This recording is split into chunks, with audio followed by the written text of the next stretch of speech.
The problem of Syria today is not anymore Daesh, ISIS, or non-ISIS. The problem of Syria is that the more this conflict will continue, the more the whole Middle East will be destabilizing. And that will affect Syria, as it already has been affected. Turkey, it has been under attack. Jordan, Lebanon, Iraq, Israel, even the Gulf. So if I will be in the Oval Office, as you mentioned, I would try to pick up the strategy that will stabilize the Middle East, the whole Middle East. And by doing this, I will just echo my two colleagues, building the Arab-Sunni coalition, countering on U.S. allies, Turkey, Emirates, Saudis, preventing Lebanon from destabilizing by the 1 million Syrian refugees, helping Jordan economy by getting all this 1 million refugees over there. There's no way to stabilize the Middle East and fight ISIS by counting on the Kurds, for example. The Kurds are Syrian. We are supporting the Kurds. The Kurds, we have no problem with them.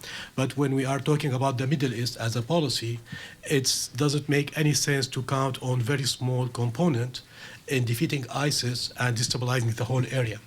Whereas the administration, since they are in the first weeks, I think they should focus more about the big picture, how to stabilize the whole Middle East, how to defeat ISIS, not only from Raqqa, but from all over, how to go one step forward, how to make the Middle East more stable. How can we go forward in the peace between Palestinians and the Israelis? So when I think about all these items, I will try to fit it on the strategy that will be presented to the White House. Which one it works first? Which one will serve U.S. interests long term? You said, that the U.S. should not count on the Kurds in fighting ISIS. No. But when you do look at the, landscape, and one would bring up Manbij, would bring up other battles where the Kurds have helped, why not in the long term? As you're saying, why that's not a good the administration strategy? was very clear from day one that Iran is an enemy for the United States, which is very good for Syrian people.